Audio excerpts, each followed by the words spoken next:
Francesca a se siente.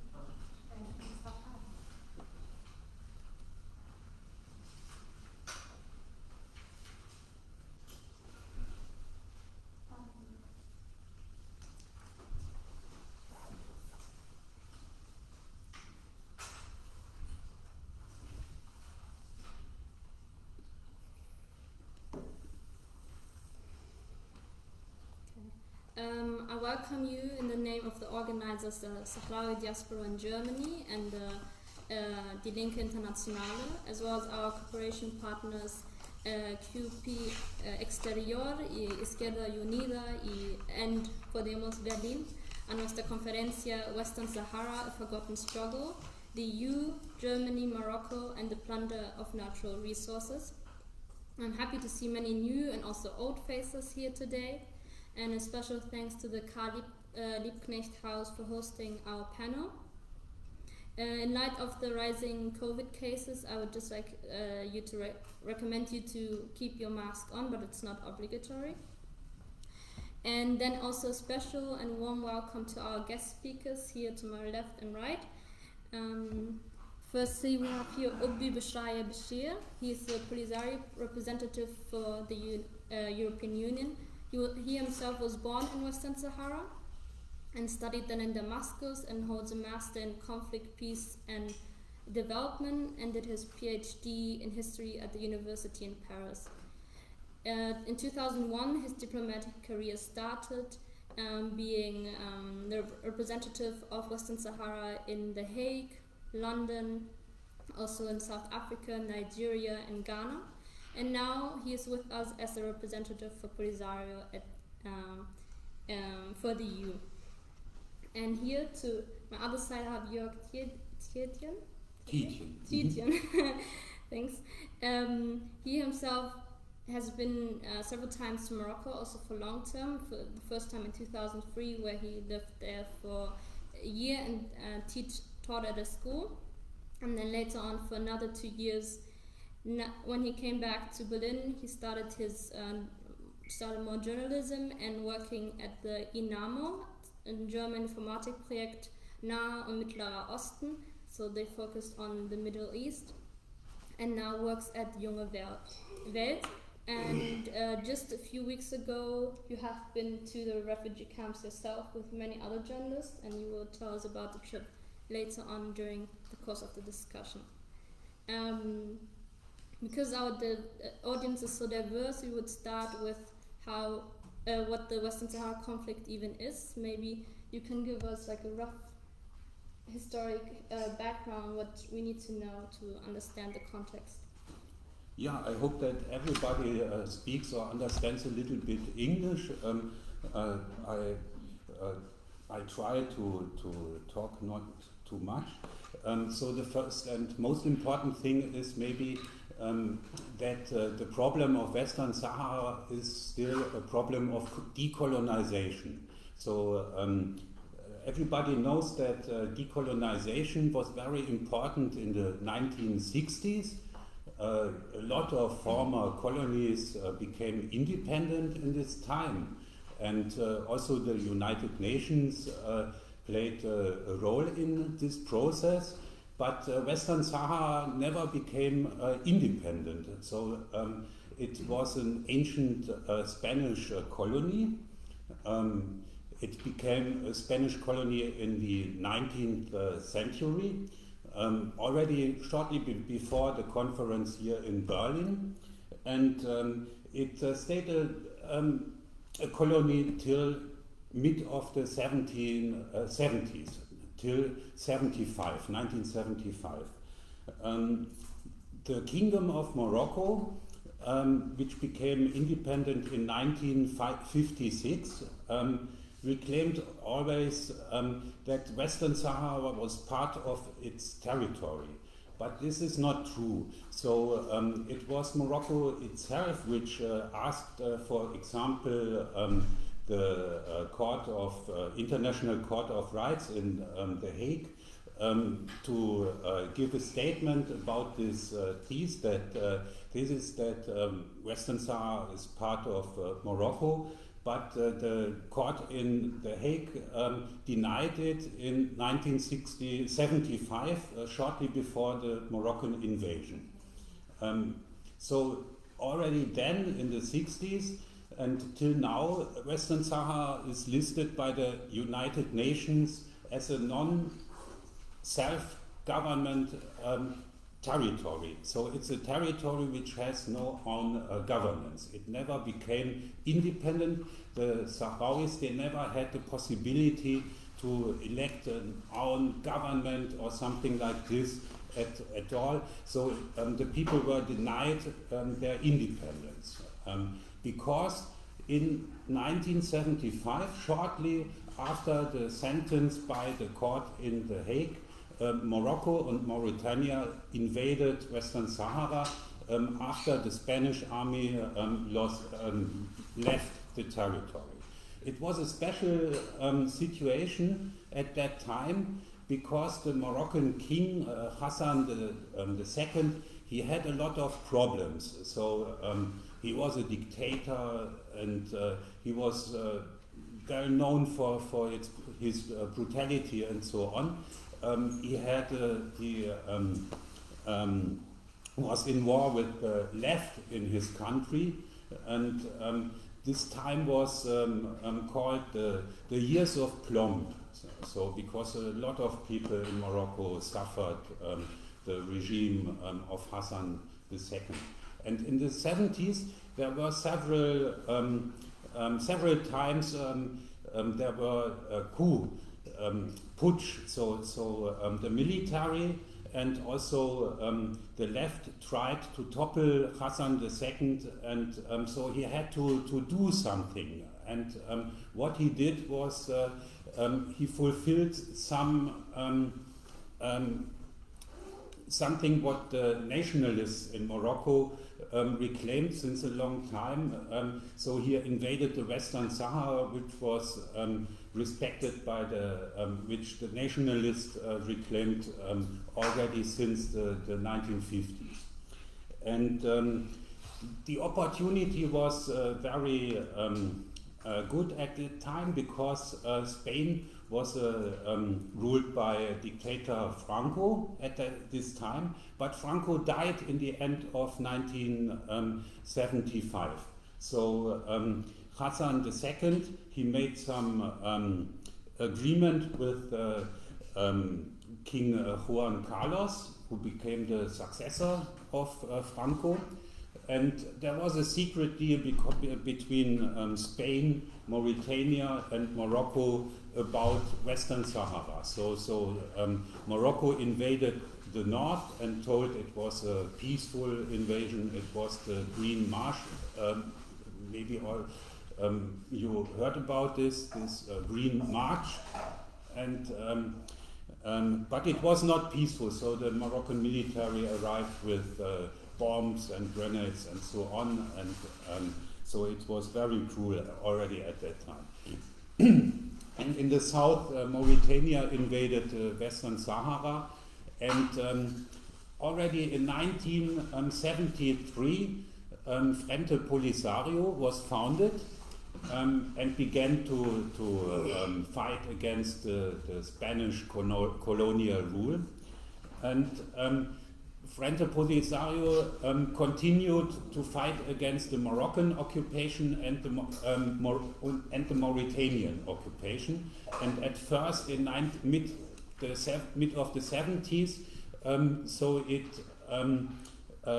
it succeeded against Mauritania. So Mauritania was the first victim of this war. It left the war front and made a peace agreement with the Polisario front, and then there was only the war against Morocco, which continued till the beginning of the 90s. In 1991, there was a peace agreement also between the Polisario front and Morocco. It was brokered by the United Nations, and the United Nations promised that there will be a referendum about the independence, but it was never fulfilled, this promise. So the Sahrawi people were betrayed also by the United Nations, because for 30 years, 29 years, so till the end of last year, there was a ceasefire, and there were always some negotiations which Morocco tried to prolong further and further, but there was never a referendum, so all that time. Last year in November, Moroccan army violated the ceasefire, and so there was so Sahrawi demonstrants, they tried to make a roadblock in the south of Western Sahara to prevent Morocco to export goods to Mauritania, and to open a road linked to Mauritania. So Morocco wanted to build a road, asphalt road to Mauritania in the south, although there is a buffer zone, and the treaty between Morocco and Polisario Front, which was brokered by the United Nations, prevents every change on the front line. And this was clearly a change in the front line, and also it was a military engagement in the buffer zone, which was prohibited by the ceasefire agreements. So then afterwards, the Polisario Front said that it won't respect the ceasefire agreement too, and started again to fight against the Moroccan army. So this is the situation till now. Why is Morocco so interested in the Western Sahara? So there are the nationalists in Morocco, but it's a little bit difficult to explain it in short, because there are a lot of links between Spain, France, Morocco, and so on, the European Union, and so on, in trade and exploiting the minerals and so on, like phosphate in the Western Sahara. This became during since the occupation, it became a real complex. So for example, Morocco, it exploits the Western Sahara, and for it, it buys goods from Spain, like for the military goods which it needs for the occupation and so on. And all the system is very difficult to change now. So the Western Sahara is very important for Morocco, because of the occupation of the Western Sahara. Morocco is the world's most important export nation of phosphates. And then also Morocco is dependent on fisheries, and it needs the Western Sahara for fisheries, because the sea at the shores of Morocco itself, it's not so rich as in the Western Sahara. So Morocco depends economically for a good part also on the Western Sahara, and there are a lot of enterprises in companies in Spain and in France and also in Germany involved, which are operating in the Western Sahara. Maybe we'll discuss it a little bit later. So we went with a lot of journalists and politicians some weeks ago to the refugee camps, which are near Tindouf in Algeria, and it was 3 weeks ago, invited by Polisario Front, and this was a very important voyage, because it was a long time before that there were a lot of journalists in Western Sahara. So for a long while there was no delegation of journalists traveling to there for looking for the situation and so on. And to not to talk too much, I have to say the situation in the refugee camps is very bad, and we are always talking of the international community, but it's this community is forgetting a little bit the Western Sahara and also the refugee camps. So there were problems with nutrition and so on, and a lot of problems. But worse is the situation in the occupied territories.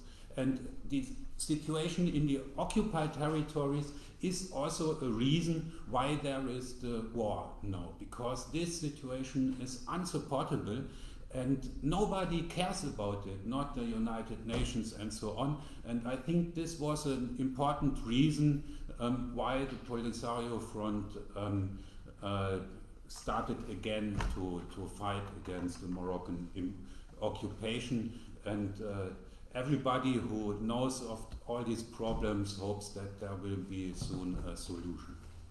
Thank you very much. We hope so as well. Now, Mr. Bashir, the Polisario is fighting on many fronts, and also one of the most important one recently is the legal fight, and which Polisario was able to be very successful. Maybe you can explain the pathway on the reasons why Polisario chose to also go this legal fight, and how that procedure went on for the past 6 years. Okay, good evening everybody. Thank you very much for the invitation, and I would like first of all to thank the organizers for this event in Berlin, a capital that is very meaningful for everybody within the European context, but also recently is gaining a lot of importance in terms of the relation with the conflict going on in Western Sahara, especially after the problems of the bilateral relations between Germany and Morocco. And everybody knows that at the origin is the issue of Western Sahara. And I think that recently, just two days ago, a new reaffirmation of this stand was pronounced by the Vice Minister of Foreign Affairs of this country. And I would like also to salute the work that the diaspora Sahrawi here in Germany is doing in order to raise the profile of the conflict here and the awareness of the people in Germany about the plight and the conflict the plight of the people of Western Sahara and the conflict going on in the territory. Before touching on the issue of the legal aspect, I just want briefly to link up with the intervention of our brother, and we have been together there in the refugee camps last week. And I think it's been a very interesting experience there. Yourself, you have been with us at the front line, and you witnessed the conflict and the armed conflict that is going on in Western Sahara, despite the formal denial of Morocco. I think that now we are, in a way, at a turning point in the conflict. And a turning point is an outcome of many aspects or many reasons. The first one is the war that is going on in Western Sahara now as a result of the Moroccan violation of the ceasefire in November last year. That is the first element of the new reality that makes us think that we are really now at the beginning of a turning point period with regard to the conflict. And the second one is the mounting regional tension in the region, where the conflict in Western Sahara constitutes one of the founding elements of this tension, especially after the severing of diplomatic relations between Morocco and Algeria, in addition to other elements and dynamics within the region. And the third element is the evident failure of the UN Security Council to address the problem and to adopt a new approach that everybody was waiting for in order to bring back the UN process to its original course that was unfortunately gradually abandoned for the last two, especially two decades. The UN Security Council failed because there is a new reality, the one that I just described, which we thought that would need a new approach, but unfortunately the Security Council chose to deal with drastically dangerous and new reality with exactly the same old approach that led exactly to the deterioration of the situation. That is something that we think that where the UN Security Council failed. Unfortunately, the supreme body of the UN, and since many years, is acting on the basis of a logic of just managing the conflict in Western Sahara and not really resolving it. And we think that logic led to the consolidation of the status quo, which was serving only the occupying power, Morocco in this case. But also that management of the conflict, instead of resolving it, gave Morocco a sort of sense of impunity and being above the law, and that they can do whatever they want. And that's and we think that the result is the situation going on now in Western Sahara, where Morocco made a lot of obstacles for the UN to decolonize the territory. Ended up committing in November last year the violation of the ceasefire, and that's what led to the break of the ceasefire and the resumption of the armed hostilities between the parties. But unfortunately now, as we speak, Morocco is daring also to commit other provocative actions in the region, and you have been following the assassination of Algerian drivers in Western Sahara, civilians who have been assassinated by Morocco, and it is giving also the origin of another part of this tension, another degree of this tension between the two countries. And we think now, as we speak, unfortunately, the UN Security Council is equally responsible as Morocco about what we are experiencing now, and with any other further escalation. To come back to the issue of the legal battle of the Frente Polisario, we understand our struggle as a resistance that has so many tools or instruments at our disposal. One of them is the armed struggle that have been that there was a ceasefire there agreed between the parties on the basis of the peace plan that was agreed between us and Morocco, where the primary objective was the referendum of self-determination, and we know that referendum didn't take place yet because of the Moroccan refusal. And Morocco refuses the referendum because of the conviction that any genuine consultation for the people of Western Sahara will lead to the independence of the territory. Also, another instrument that we have at hand is the peaceful resistance that our people are waging on a daily basis in the occupied territories, and you have been witnessing the systematic repression that is undertaken by the Moroccan police against our civilians. You have been following certainly the case of Sultana Khaya and other activists who have been subjected to all sorts of tortures, harassment, and so on. And a third instrument is the decision of the Polisario Front since day one, after the beginning of the conflict and the installation of the Sahrawi civilians in the refugee camps, to embark on a sort of experience to the construction of our model of a state, yet partly in exile in the refugee camps, but also the other part in the liberated area, where we have almost secured for the Sahrawi people all basic service. We wanted to invest since the first day in our struggle to to build up our project of an independent state where the Sahrawis can feel identified with. And we think that we made a lot of progress in that regard, especially when we see some of the rates in terms of literacy, access to the basic health services, emancipation of women, the participation of youth. When we explore the official rates and statistics now, those presented by the AU and other organisms, we know that the Sahrawi Republic that was proclaimed in 1976 is, when we take in account the rates in the neighboring countries, we are really in a good position. So that was one of the instruments and one of the fields that where we resist, and it's part of our struggle.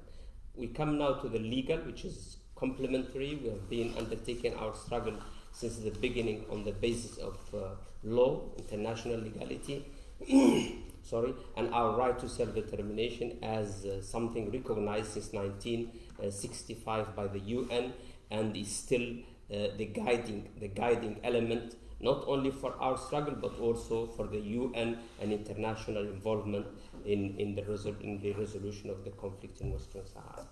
The legal battle, basically we started this in 2002 with when we had some information, 2001, when we had some information about some big oil multinationals, Kermagui, the American, Total Fina, the French. They've signed some agreements with Morocco to explore offshore for oil in Western Sahara, and we had to present some cases for the UN Security Council. And the Hans Korel, the Swedish legal advisor for the UN, by then issued his advisory opinion that was very clear, reaffirming the status of the territory, the sovereignty of the people of Western Sahara over the natural resources, the Polisario Front being a representative. But then he made a sort of link between the exploitation of the natural resources and the benefits for the people of Western Sahara. Since then, we have embarked on this process of the legal battle, and we think since 2012 we have taken the decision to confront the European Union involvement in the plundering of our natural resources in Western Sahara. We know that Morocco couldn't afford or survive in Western Sahara if it was not because of the international plundering of our natural resources, the economic benefits that Morocco is getting from the territory, and that would need an international partnership. And we realize that Europe is the party that is making a lot of investment in this regard, and we wanted to stop this plundering of our natural resources. In 2015, you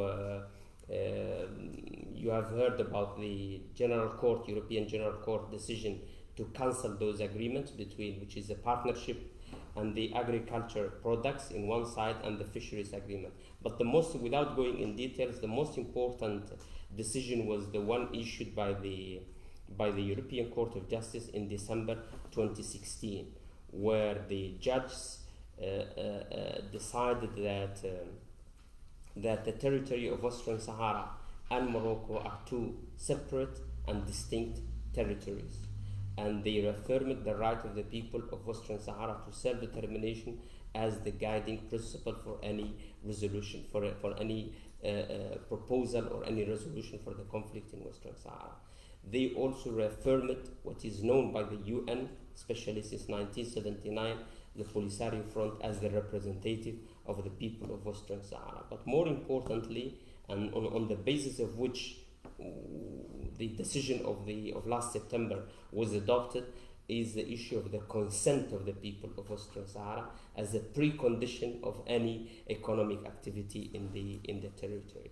So by then, the court made it very clear that no agreement should involve any of the natural resources of Western Sahara without the consent of the people of the territory. And they also reaffirmed clearly the Polisario Front being the representative of those people. Then that's the party from whom you can seek the consent to go further with the exploitation in the natural resources. And for everybody, we thought that the issue was settled, was clearly decided, and there won't be any case anymore. But unfortunately, the European Union, in complicity with Morocco, chose the exactly the wrong way and the different way, and they decided to go further and renew the two major agreements that involve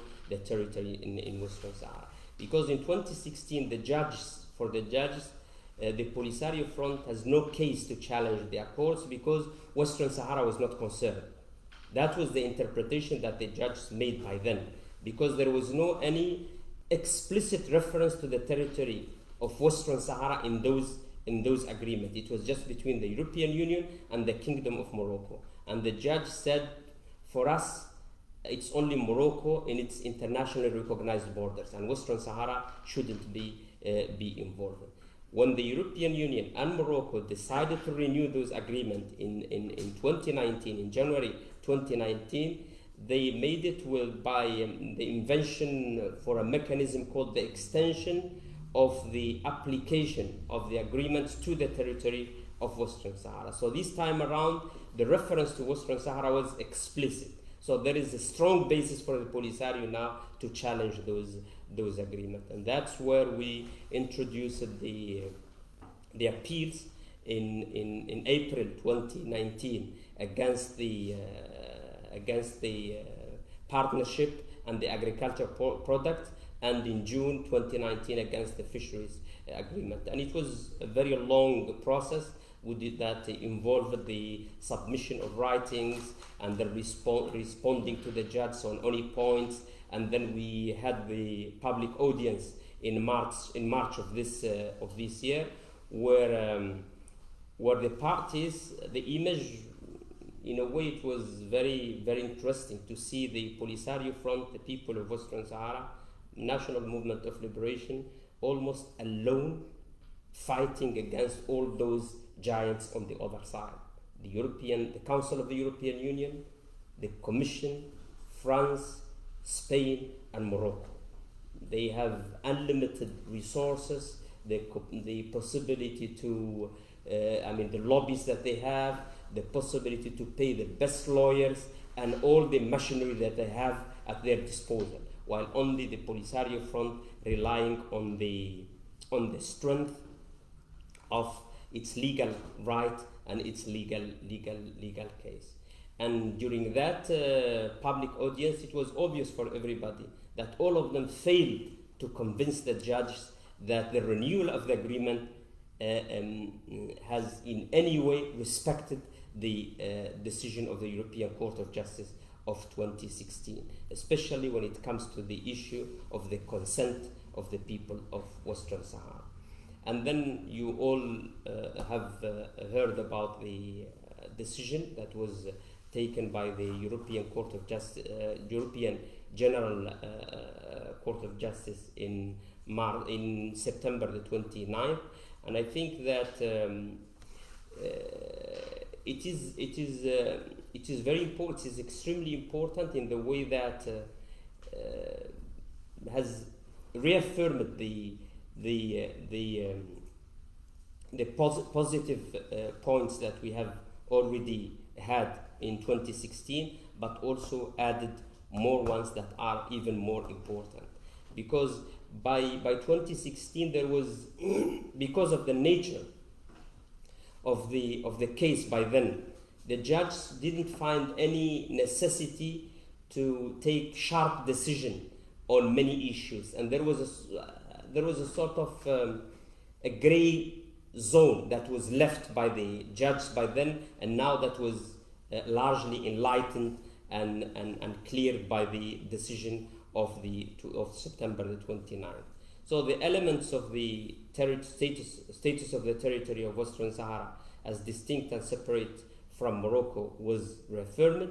the right of the people of Western Sahara as well. The Polisario Front being a representative of the people of Western Sahara, the same thing, and then the consent of the people of the territory was the basis on which the decision was taken, that the European Union failed to get the consent of the people of Western Sahara in renewing the agreement, and that's why the decision was to annul the two agreements. And that was the main demand in the appeals that we have introduced in 2019. So practically, the court gave us right and stated and affirmed for everybody that the European Union and Morocco, especially the European Union in this case, was on the wrong side. So those are the four elements that have been consolidated. But apart of those four elements, three other elements, very important, have been consolidated by this decision in September the 29th. The first one of them is the idea of the benefit of the people of Western Sahara from those agreements, because this was one of the central arguments of the European Union, that the people of the territory are benefiting from those agreements, and that it goes within the interest of the local population, and they employ all that kind of terms. The court said very clearly that if people, whether they benefit or not, it's not important, and that what is at stake is the issue of the consent of the people of Western Sahara. So the theory of the benefit of the people, it has been discarded definitely. The theory even that was formulated by Hans Karl in 22, it's now almost out of discussion when it comes to Western Sahara. The key word is the consent of the people of Western Sahara.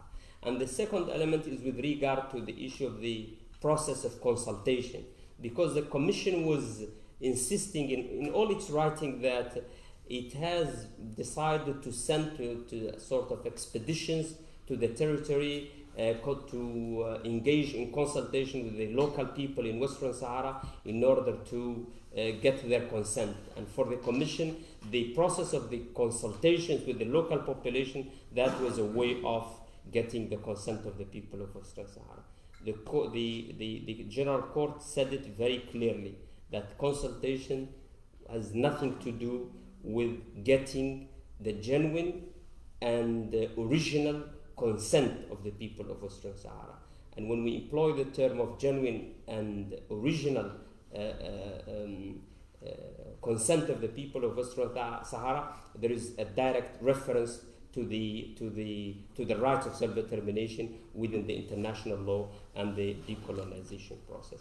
But most importantly is the third element, which is the consolidation of the international legal personality or status of the Polisario, on the basis of which the Polisario Front, being the representative of the people of Western Sahara, the national movement of liberation that is fighting for the independence of the territory, has the personal legality to challenge those agreements in front of the European judiciary systems. And we think that this is a giant step for the Polisario Front to defend the interests of the people of Western Sahara, which may have also a diplomatic impact on the status of the various representations of the Polisario Front that we have in across Europe.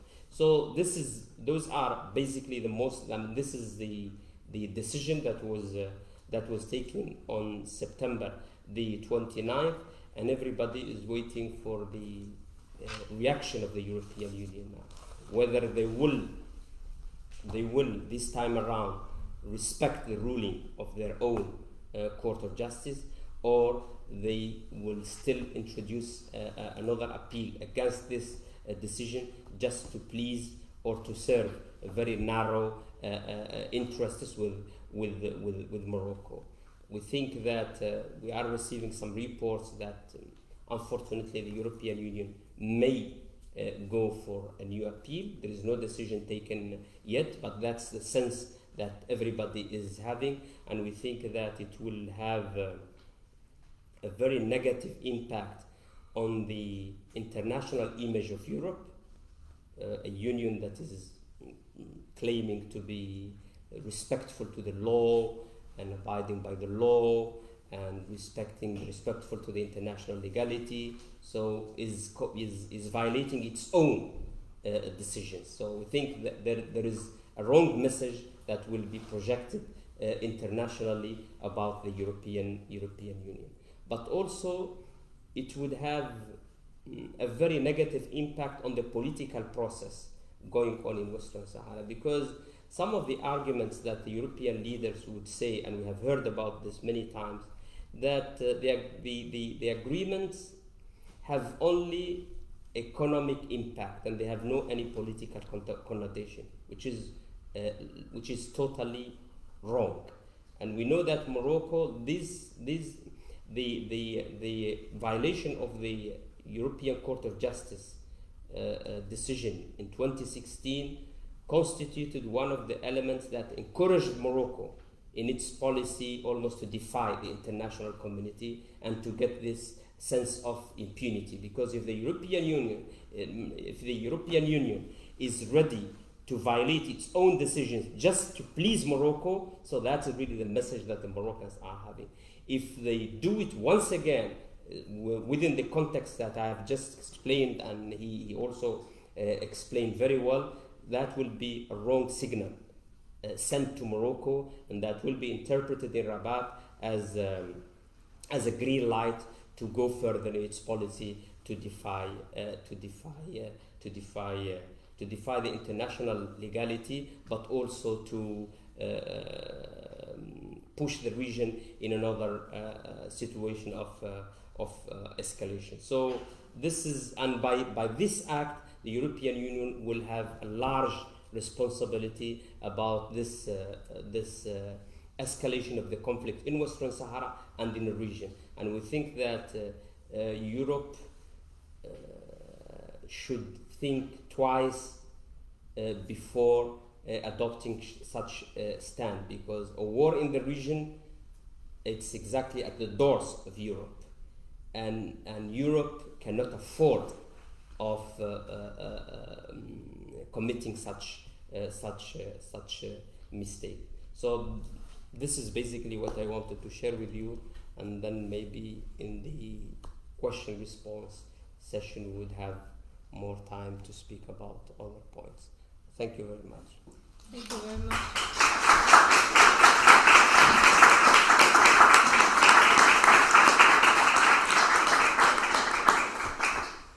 Yes, I think probably this is the perfect moment for questions. You probably have a lot on your mind that on the journey of the Polisario, and I see a hand. Yeah.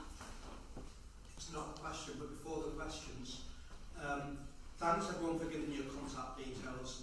We will only use that information if there's an outbreak of COVID here tonight, otherwise we'll destroy the contact. However, I'd like to ask for people's permission to send you information about other meetings like this on international politics, about other demonstrations and things which are going international politics, which are going on in Berlin. I'll send a list round, and if you'd like to hear more about future events, then please leave your email address. And now let's go to the proper debate. Thank you very much. So, are there any questions to the panelists?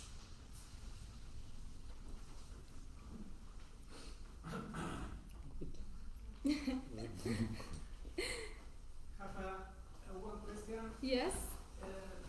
You explained you as well the role of the European Union, but inside the European Union, Germany is the most important country, let's say. Which role plays in the European Union politics and policy? You haven't started there. What do you expect for the future? Will always support in the future as well? France, Spain, interest there? Or maybe there will be any change? Thank you for your question.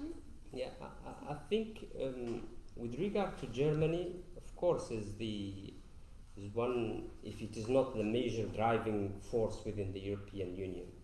But with regard to the conflict of Western Sahara, I think that the position of the European Union is largely made by France and Spain. And Spain, because of its historic relation with the conflict, the status of being until now the administrating power of the territory, and all the links that you know. And in France, because of its link with the region and because of its new colonial driven policies for its international policy. Germany, I think that everybody is now expecting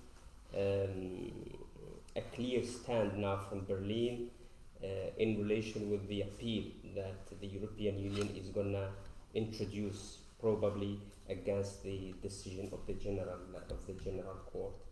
Berlin had some bilateral diplomatic problems with Morocco, and everybody knows that the major element behind those diplomatic problems is the issue of Western Sahara. Germany made it very clear for Morocco that the position would remain the same, that the territory of Western Sahara is a non-self-governing territory, and unless the process of the decolonization is culminated, Germany would maintain its position, referring to Western Sahara as such. And we think that the diplomatic relations are still on, and we expect really Germany to play a role in this regard. And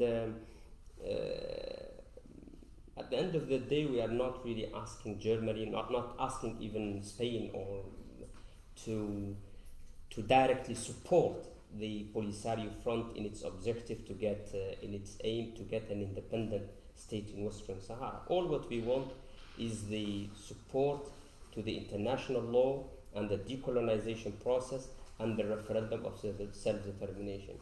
There is now a thesis going on within the media and even diplomatic circles presenting the referendum as if it is the option of the Polisario Front, while the autonomy is the option of Morocco.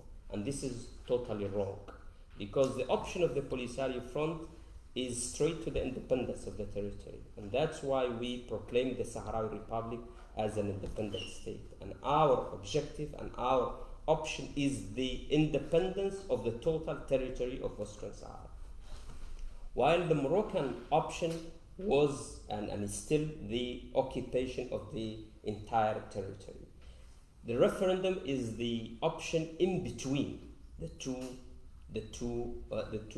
stands of the two parties, and a priori there is no reason to think why the referendum should lead necessarily to the independence of the territory. If Morocco is sure about its claims on Western Sahara and that the people in the territory feel happy and identified with Morocco, just allow the referendum of self-determination to take place. So the referendum is the solution in between the two options, that one of the Polisario Front and that one of Morocco. And then the autonomy would never at all represent any option to settle the conflict of Western Sahara, because of its contradiction with the international law and many reasons. But just politically speaking, what is at stake initially and essentially in the conflict of Western Sahara is the final status of the territory, which means the sovereignty over the territory of Western Sahara.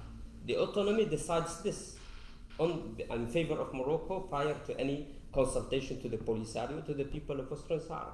So if you allow the autonomy to be the option to settle the conflict, then you decided everything in favor of Morocco, and this is a formula of win-lose option. So that is the in addition to the fact that Morocco starts from a wrong assumption that they have the sovereignty over Western Sahara, because for you to be able to grant a sort of autonomy for a territory, you need to have the sovereignty first. You need to settle the issue of the sovereignty, which is not the case in Western Sahara. So for Germany or any other country, all what we want is the support to the international legality and to the right of the people to vote in a referendum. As Sahrawis, as the Polisario Front, we said that we will live with whatever the Sahrawis decide. If the Sahrawis want to be Moroccans, it's on their right. We can live with that. There is no problem. But what we will never tolerate, and our mandate as a movement of liberation stops when the people of Western Sahara are granted the right to vote. And there, it's up to the Sahrawis. But what we will never accept, what we will never tolerate, that an option will be imposed on the Sahrawi people without their consent. Thank you very much. Thank you. Other questions in the panel? We have been very clear, so. Yeah. Yes? I wanted to ask about the situation in the so-called free zone, the buffer zone between Algeria and the Western Sahara district. You talked about your experience in the refugee camps in Algeria and Tindouf. There are also these settlements in the free zone like Tifariti and the others.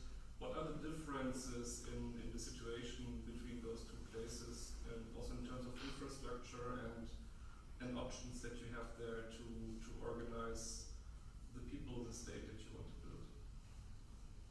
build? You have been yourself in. Yeah, it's a little bit difficult to answer it, but I try it. So we were in the liberated territories, and we went also to the front line. Because there is the Moroccan military. They built up a big wall, 2,700 kilometers right through the Western Sahara, and Western Sahara is divided into the liberated and the occupied territories, and between it there is the wall. And as far as I understood it, when the war started again last year, most people, so civilians, left the liberated territories because they are in fear of bombardments and so on by the Moroccan military. And also Moroccan military several times hit civilians. For example, they are shooting at lorries, trucks and so on.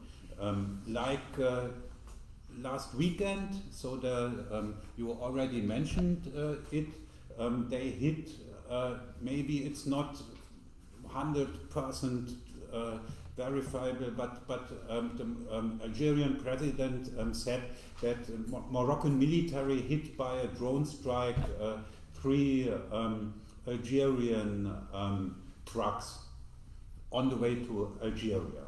And so this was maybe a mistake or something, but you see that it's very dangerous there in this zone. And also the territory, it's from the refugee camps to the front line. By car, it was through the desert. It was several hours to go there, or half a day maybe, and to return. And Morocco has a lot of things like the drones, electronic equipment, and so on, and which it's using there. So you can't enter this war zone without fear of being killed by the Moroccan military. They are also shooting at camels and so on, and everything which is moving there. The refugee camps, they are on Algerian territory. And there are also the government, the provisional government and so on in the refugee camps. And maybe I have to add that the situation is escalating. So 1 year before, until now, the Moroccans, they say that there is no war at all in Western Sahara. That it's all propaganda, also only by Polisario Front, that there are rockets and so on, and drones and so on. But it's not true. So the Moroccan military itself confirmed that there are assaults on Moroccan positions on a regular basis every day. So you can read it on the internet site of the Polisario Front. They tell about it every day. But the situation is becoming worse because there is fear that it leads to a confrontation between Morocco and Algeria.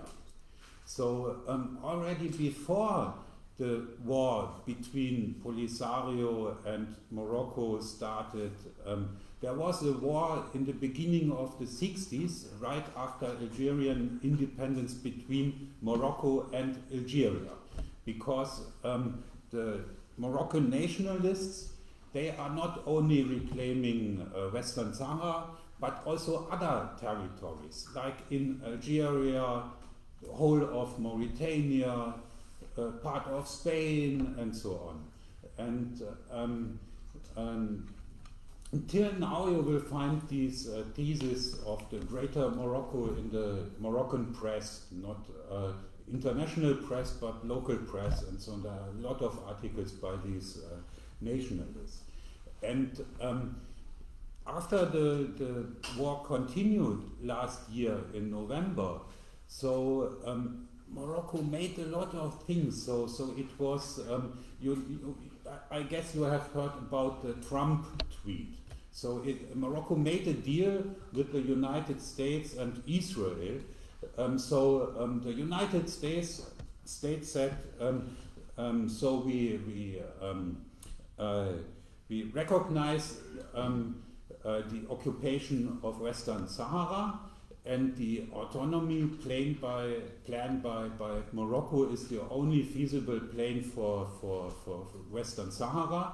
And in exchange, Morocco recognized Israel and normalized its diplomatic relations to Israel. And it not recognized the Israeli occupation of Palestine, but it normalized its diplomatic relations to Israel. And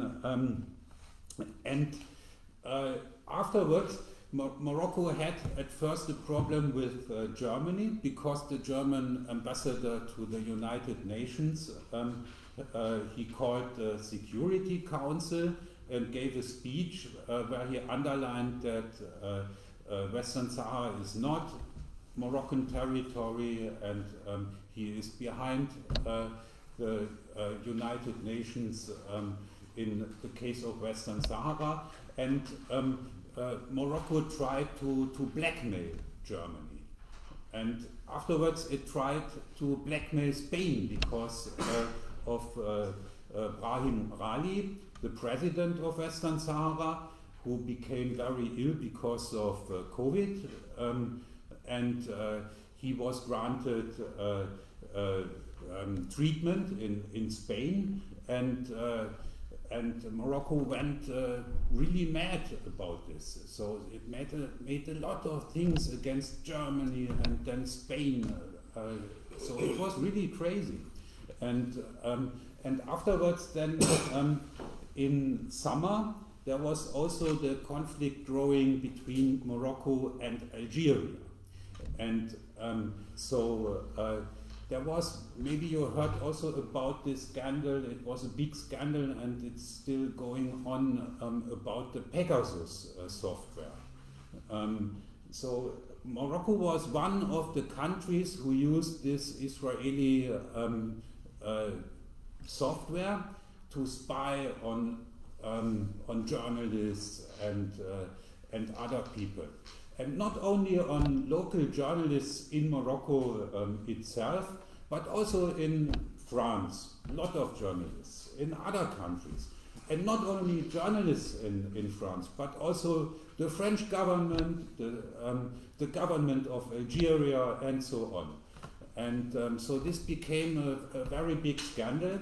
in Algeria was especially targeted by Moroccan propaganda, and Morocco made a lot of mistakes. For example, the Moroccan ambassador to the United Nations, he told the media that he supports separatism in Algeria, so the independence of the Kabylie in the north of Algeria. And these are two things which you cannot compare. So this region is part of Algeria, but Western Sahara is not part of Morocco, so you can't compare it. But the Moroccan ambassador compared it, and afterwards there were the fires in Algeria, and the Algerian government claims that it has proof that Morocco was behind these fires and broke all relations to Morocco. And now there is a situation which 1 year ago nobody would have thought that it is possible, but now it seems possible that there would maybe a war between Algeria and Morocco. And as you could see on Monday in the news with these Algerian trucks, it needs only a small event anymore, and then there will really be a war between Morocco. And this is something which nobody here, also the German government, they don't understand the complexity and danger of the situation. They don't understand it. And I think it's true also for the German government.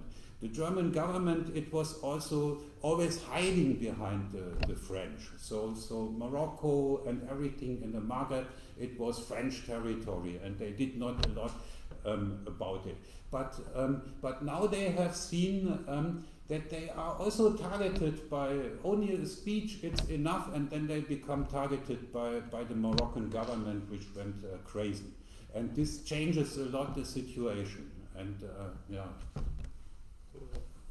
I just want, just in one word, Morocco is at the as far as I know, the only country in the world that is having problems with almost all its neighbors on the 4 directions.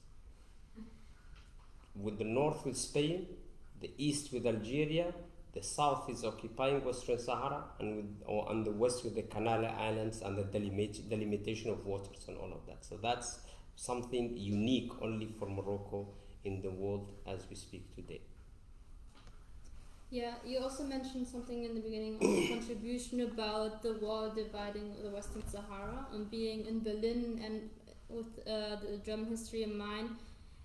Western Sahara is physically divided, and you have the people who are repressed and facing oppression in the occupied zone, very similar to the DDR in the past, and then the liberated democratic refugee camps and the free zone. Also, the refugee camps are called sometimes the camps of dignity, because there the people can express their Sahrawi identity and not live in fear. Maybe you can talk about how the division of the Sahrawi community for decades now affects you personally and people around you, and also the work of the Polisario in their liberation movement. Yeah, of course, but I think for instance, young people like Taleb and yourself, I think that you can testify about the success of the Polisario Front as the Sahrawis as a whole to conserve and to maintain. It's not easy really that you get the young people, the youth, living as Sahrawis, while all what they know about their own land is just some stories that they read or some stories that they heard from their families.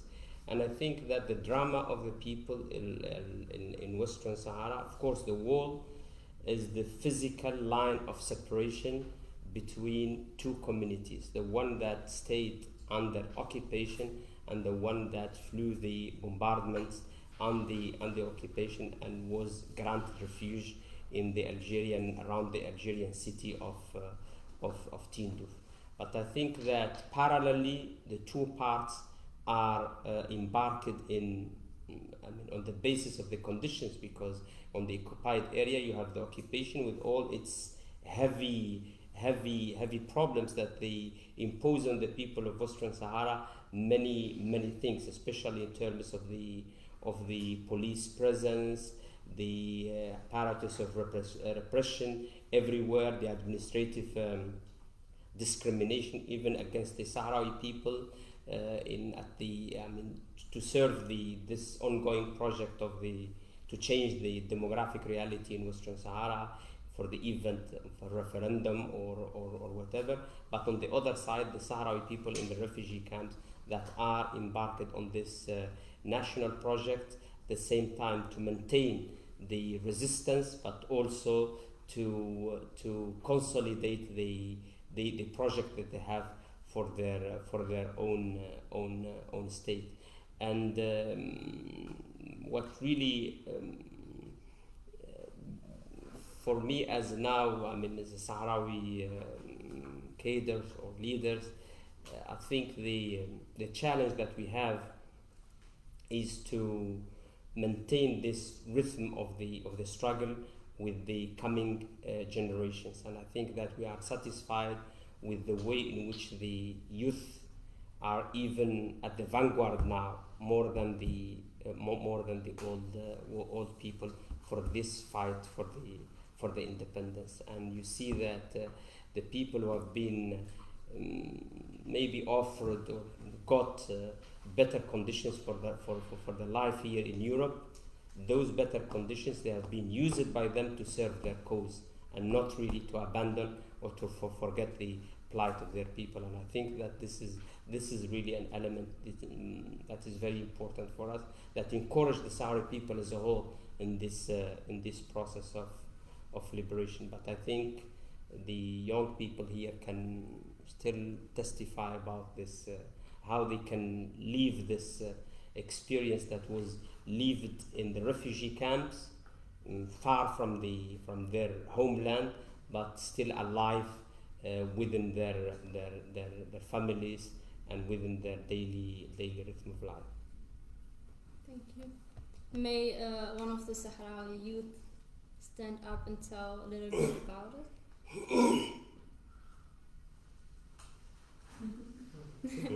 Being shy, Talib? I think I'm the best example. You can speak yourself about the... Okay. Yeah. So, I didn't even tell you about my name. My name is Emma, and I'm the daughter of two Sahrawi parents. My mother is here, and well, I was born in Germany, mostly raised in Germany, experienced the German culture, speak the German language, also the best one. My Hassaniya is okay, good, but does bring about a little bit of laughter every time I talk. However, the Sahrawi culture and the Sahrawi cause and the history has always been part of our home. So my parents talking about it, my father watching the news every single day and telling us about it.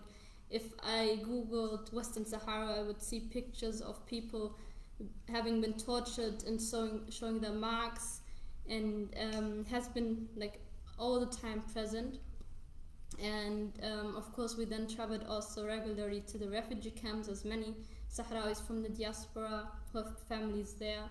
And you come from Germany, one of the most richest countries in the world, to the refugee camps where you don't have even houses consisting of bricks, but rather tents and made out of sand, and living as if it is the norm, whilst at the same time there's a whole country with all of its landscapes and fishery and vegetables and an incredible experience, everyone being there. There are a lot of people coming as tourists as well, surfing, and they have never been, some like people like me have never been in my age, and even my aunt has never been there.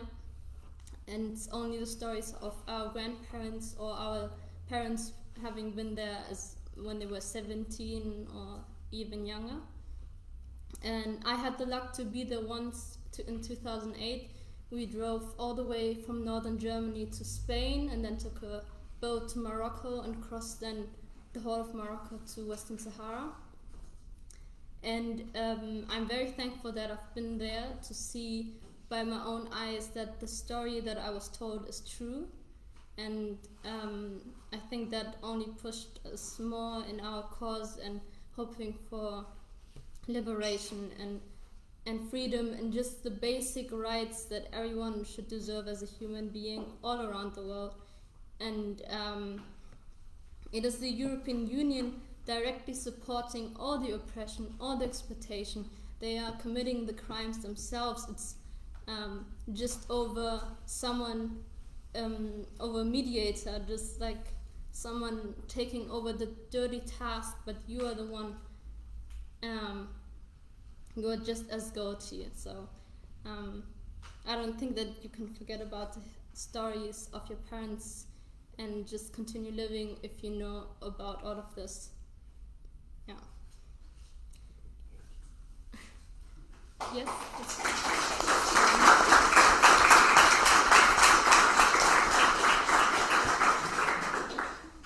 Question? Yeah, it's a question. A proper question. It's anti-colonial month this month in Berlin, and we've got this meeting and Saturday's demo as part of the programme.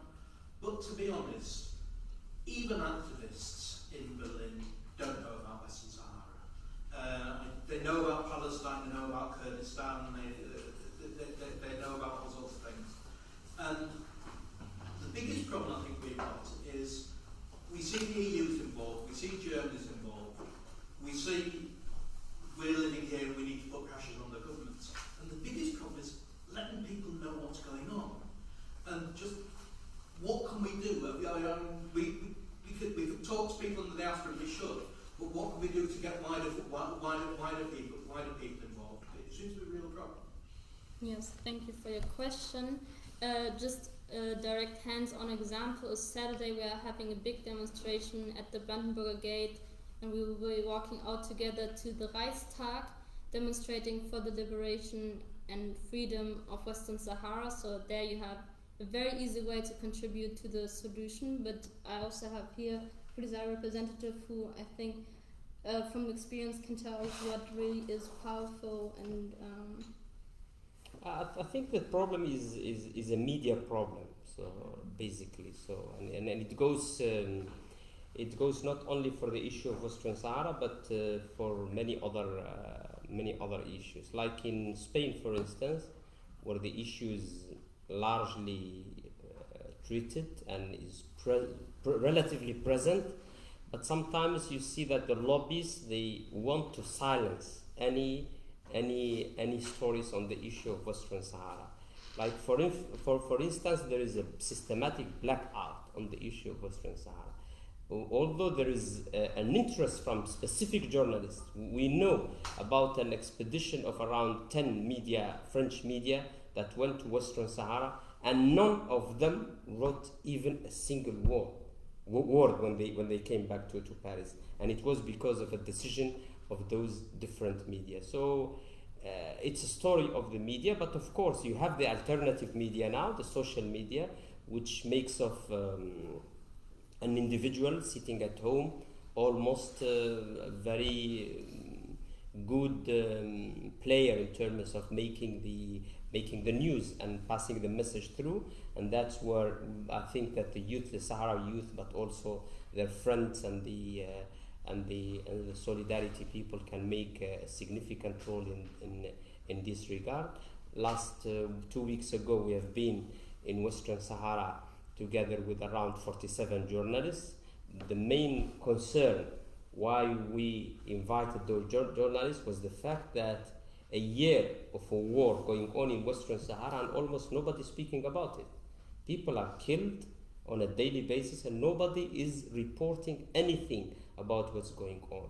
And even the journalists for coming from here, some of them, they had some doubts that there is nothing really moving, nothing happening there, until they arrived there and they saw by their own eyes what is going on. So it's always a story of the media, and you know that big companies control the heavy media, and all of them obey some political orientations and the interests and all of that. So that's a system that has been there for forever, and it will stay. But fortunately for us, there is those alternative media, the social media, that we can work with in order to promote the issue of Western Sahara. But I think also that for the diaspora, but also the movement of solidarity, they need to be more interactive with other activists, especially the pro-Palestinian movement and maybe the pro-Kurdish movement as well. So this interaction, I think it will serve. Each one of them will learn from the experience of the other, because ultimately the issue of freedom and the right of self-determination and the people who are fighting for their rights within an internationally recognized framework, they always have the possibility to learn from each other. I'm not surprised when you say that everybody knows about Palestine, because it's an issue that has a media coverage because of what is at stake there, the interest, but also the geopolitical dynamics around the conflict in Palestine, and the geographical localization of Palestine and the history. And so that's why the media is interested about it. On Western Sahara, of course, it's for the media is a low profile conflict, but in addition to that, there is an interest from Morocco and the people, the Moroccan lobbies and the lobbies friend to Morocco within the European capitals, to also silence any issue on Western Sahara within the media. Just 2 weeks ago, I think, just last week, we had the possibility to organize an international conference by the Cairo University, the American Cairo University, the American scholar who worked on this, on the international law and on the issue of Western Sahara. And we have been invited, 3 of us, an international expert and one on geopolitics, and myself to speak on the Sahrawi side. And it has been advertised all over. But 3 days before, he sent us a message saying I couldn't really survive the amount of pressure that I was receiving from almost all over to cancel the event.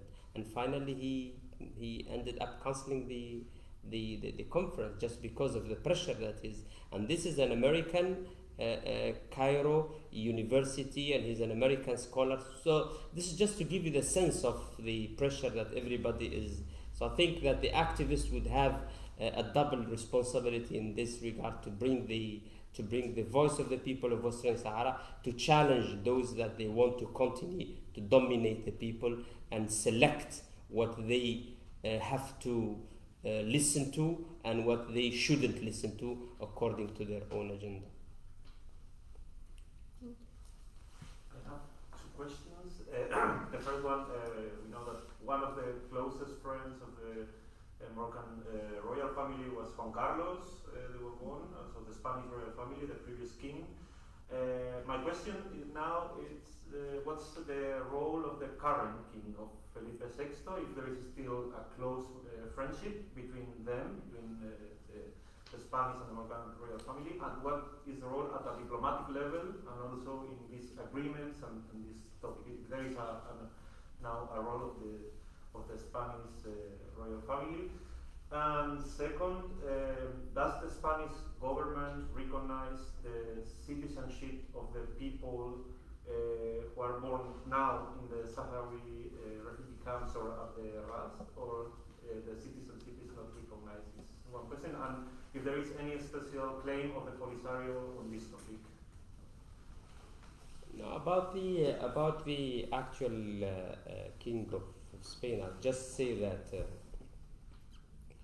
we look at the Spanish responsibility as a whole, not really going in details whether the king or the government, and you know the constitutional setup in that regard. And we keep on calling Spain to assume its its role in the conflict in Western Sahara. And I think that Spain has its responsibility vis-à-vis the people and the territory of Western Sahara. There is no doubt about that, because just the withdraw without decolonizing the territory. We know about the promise that Spain made by that in 1974, that by the 1st of 1975, a referendum of self-determination will be organized, and they ended up withdrawing without organizing that referendum, and that's why the people of Western Sahara are still suffering. So, in a way, all the suffering of the people of Western Sahara since 1975 until now, Spain has a major responsibility in this regard. But I think that its responsibility doesn't stop only on the Western Sahara and its people, but also it is vis-à-vis the region, the whole region of North Africa. Because when Spain withdrew, left a tensious relation and a poisoned relation between all the countries of North Africa. And that's why now we are having the problem that we have today. It is in a way because of the Spanish withdrawal without resolving properly the conflict of Western Sahara. So Spain has a responsibility vis-à-vis Western Sahara, but also the stability and the security of the region, because with the withdrawal they left this problem that is still conditioning in a major extent the bilateral relations between the different countries in the region. So we want them to assume their responsibility, and we think that and this is what we have been saying. You have been there in the press conference that we organized in Madrid. People would think that as Sahrawis we think that a bad relation between Spain and Morocco would necessarily serve the interests of the people of Western Sahara. No. As a Polisario front, we think that a good relation between Morocco and Spain could be beneficiary to the people of Western Sahara, with the condition that Spain will use it to assume its responsibility with regard to the people of Western Sahara. But unfortunately, since for the last governments until now, it is the way around, that the different governments in Spain, they are using their good, excellent, between brackets, relations with Morocco just to consolidate and encourage Morocco to further exploit and occupy the territory of Western Sahara. So good relations could really serve the interest of everybody, but when there is a clear idea about it. About the citizenship, or whether the government recognizes or doesn't recognize, I don't think that this is important for the Sahrawi people. What is important for the Sahrawi people is a clear stand from the Spanish government in support to the right of self-determination that Madrid established in the 60s and the 70s and abandoned in 1975. That's really the major interest of the Sahrawi people. Now about the documents and other things, it's really something very secondary for the people of Western Sahara. Yeah. Tengo una pregunta, pero necesito traducción. Okay. Desde el punto de vista legal, está claro quién tiene razón. Bueno, en política no se puede hablar de razón, pero quién tiene la legalidad de su parte. Pero yo quería preguntarle a los dos ponentes qué es decir, todos sabemos que Marruecos se relaciona con Europa en base del chantaje, utiliza el asunto de las drogas, de la inmigración, utiliza el asunto de los intereses de la burguesía española y la burguesía francesa en Marruecos para hacer un doble juego entre la clase dominante europea y el gobierno de esos países para presionarlos, y así pisotean la legalidad internacional. La pregunta es, según vuestra opinión, ¿qué es lo que podría aportar una República Árabe Saharaui Democrática a la estabilidad y al desarrollo del norte de África y de Europa, concretamente con Alemania. Okay. So the question is, from a legal point, the situation seems or is clear, but then you have the political situation, especially with Morocco using pressure on Spain with the help of migrations, drugs, drug trading, to get what they want. And now his question, independent of like the opinion, independent of personal opinion, how can Sahrawi Arab Democratic Republic can improve the situation in North Africa and contribute to the stability in that region?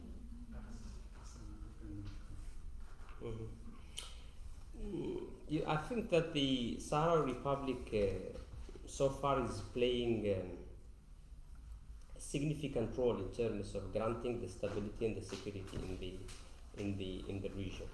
And we think that Morocco is one of the sources of instability within the regional framework. And we know what the Moroccans are doing in terms of the trafficking of drugs that is in a way financing the terrorist groups around the Sahel and all of that, and what the Sahrawis are doing to combat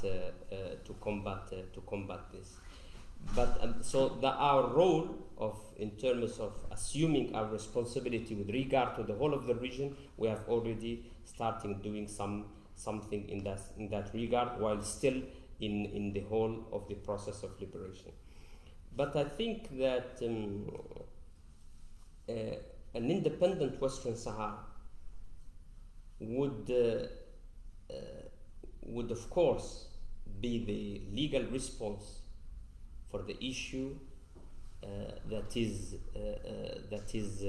going on since 1975, that goes within the context of the decolonization and the 1516 resolution of the UN and the right to self-determination and independence.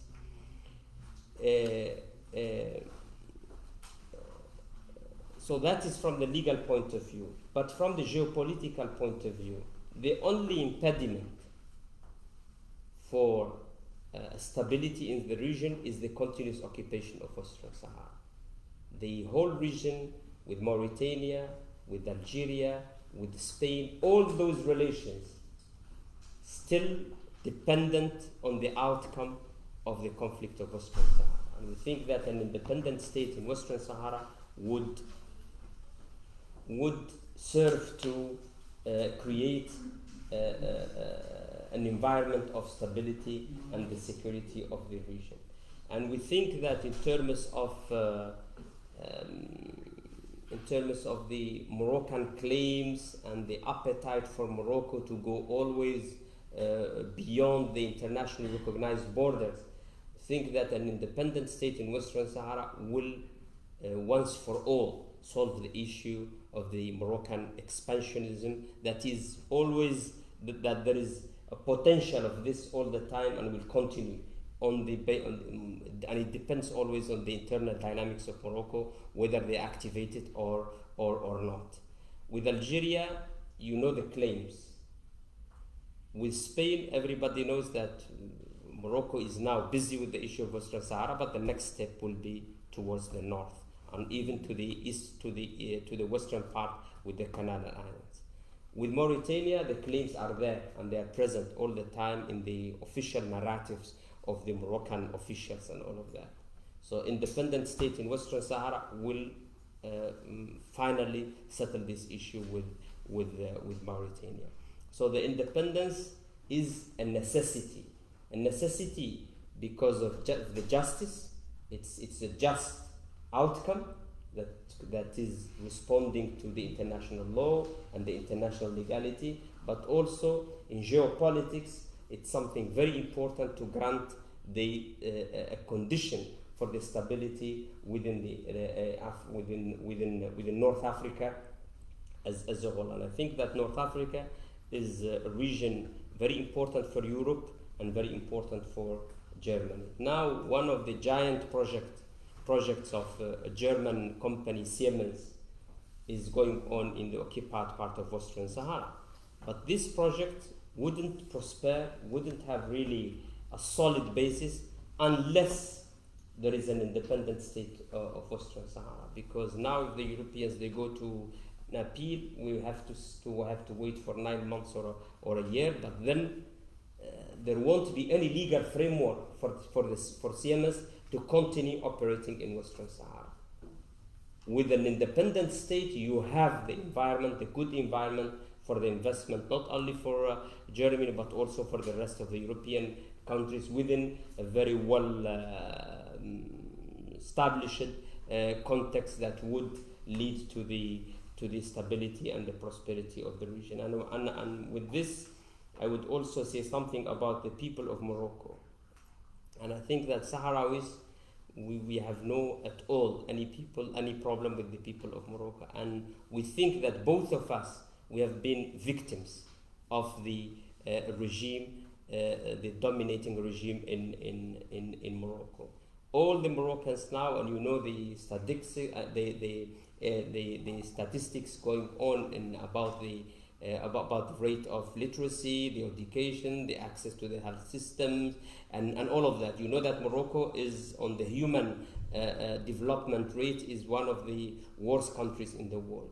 The people of Morocco are paying the price of this ongoing occupation in Western Sahara, because all the aspirations are postponed for the regime. We need, first of all, to settle this issue. This is our main cause, but then after that we will have. So we think that the Moroccan people are equally victims as the Sahrawi people on this conflict in Western Sahara. And once the conflict in Western Sahara is settled, we will have the possibility to have a good bilateral relation with Morocco. And we think that our proposal in 2007 gives some indications in that regard, that the Sahrawis, we feel responsible towards the people of Morocco, but also with good relations with the neighboring countries, especially the Kingdom of Morocco.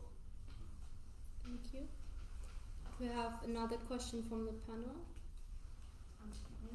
Yeah? Very quick. In order to get to know more about Western Sahara, but not only through history books, that's very easy. I would like to, if you have any recommendations about poetry, music, or films to watch for us to learn about your culture and history. I think music, you have the people here. Yeah. That's why I wanted yeah. I know everyone knows. Exactly. yes, exactly. We are preparing now exposition in Kiel, in an incredible place, and in a form of my English is not very good. In a former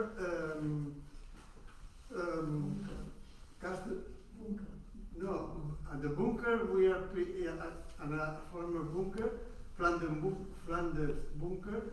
We present the Book of Mariam in a bunker led by a journalist that is for the memory of the problems with the Nazis and everything. And now it's a cultural center. But at the beginning of year, in January, we are 3 weeks in a former building of the marine, because Kiel is in the sea, in the coast, and we are 2 big rooms. That is of 12 meters for 8 meters and 6 meters. one for the Sahrawi culture and the Sahrawis. How is where is the Sahrawis, and another one for the because it's a kill is with the sea, the sea of Western Sahara, el mar. Tú puedes decir en español y ya lo traduce mejor. And in this place, in this room, we will put a big card of the Western Sahara Sea and the Western Sahara with and because Morocco needs the frontier, the sea, to take all the things who are taken from the Sahrawis, phosphate,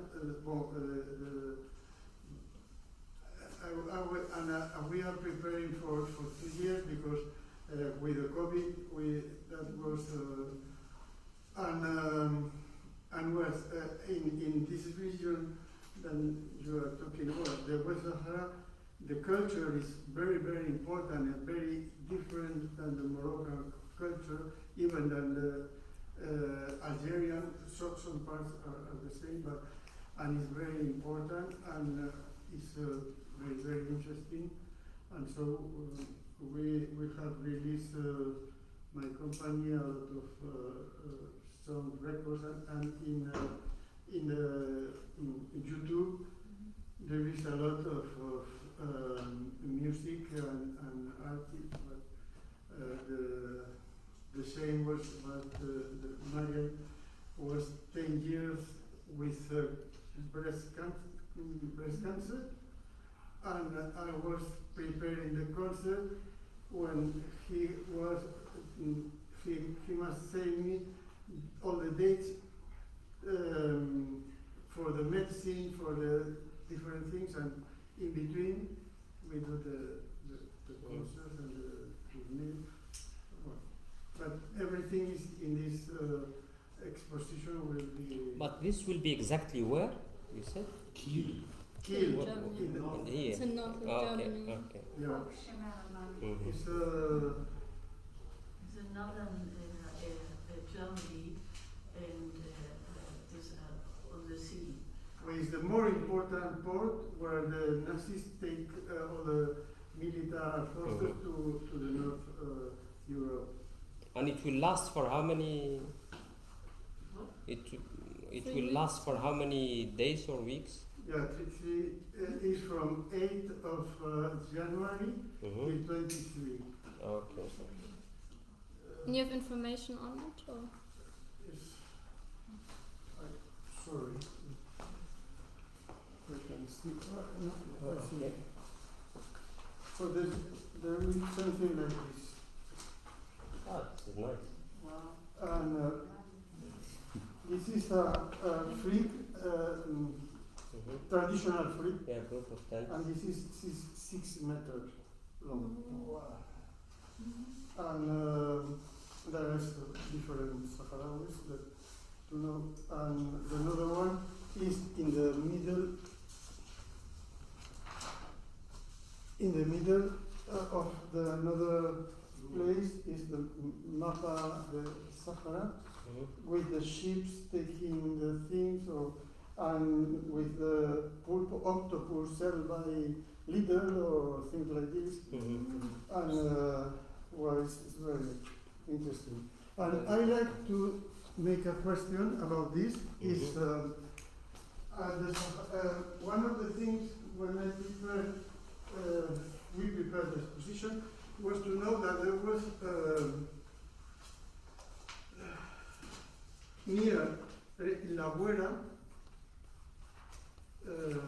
sorry, yes, the Mons Robe. ¿Cómo se dice en alemán? Peninsula. Halbinsel. Yeah, peninsula. focus and I don't know if the Sahrawis really was interested some times ago with these things.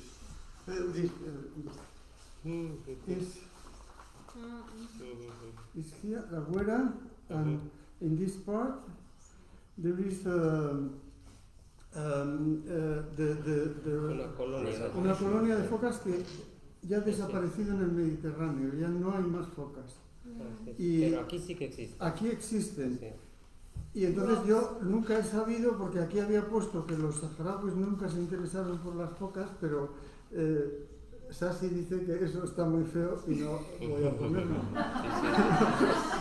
Pero me gustaría saber si alguna vez se interesaron. Son unos animales simpaticísimos que no aguantan no son focas de circo, no aguantan el show, ellas viven solas pero son muy curiosas y son muy divertidas. Y hay una asociación española que no me permite decir nada porque tienen miedo a que Marruecos, si contamos que esta asociación está trabajando por las focas y salvándolas, entonces están con Mauritania así de escondidas y por favor no lo contéis por ahí.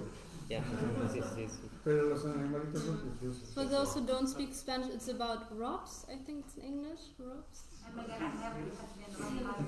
En alemán es Münchrobe. That live in the south of Western Sahara. En Cabo Blanco. Morocco king have in United States and Israel imperialism support, and we have solidarity of artists and working class party and people, German people and European people. The solidarity is, the love is more strong than the guns.